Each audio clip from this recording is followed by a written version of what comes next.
We all know about the Second World War, but did you know there was a country that fought the German Third Reich from the first day of the war until the last? It paid the heaviest price but was never compensated. On the 1st of September 1939, the German forces invaded Poland. From the first day of the war, the Germans committed atrocities. The invasion started with the bombing of cities and villages and the murder of thousands of civilians.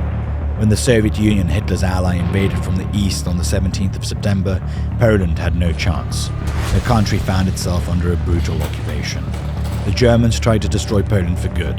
Polish elites, especially members of the Polish intelligentsia, clergy and aristocracy, were targeted. Over 1 million Polish civilians were sent to forced labor in Nazi Germany. Polish men, women and children, especially Polish Jews, were murdered in German concentration and death camps. Terror was rampant. Roundups and public executions could take place at any time. Polish cultural treasures were looted under the personal supervision of Hermann Göring. By 1942, an estimated 90% of Poland's art had been plundered.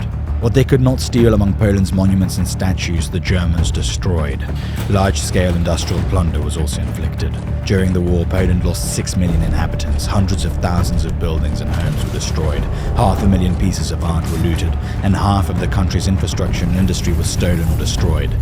As the war ended, Poland soon found itself under Moscow's boot, in the Soviet sphere of influence, never receiving compensation or reparations.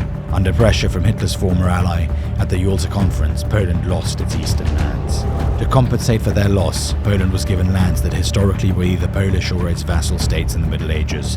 Nonetheless, it lost more than 70,000 square kilometers. Under pressure from the Soviet Union, the communist authorities in Poland renounced their right to reparations from East Germany.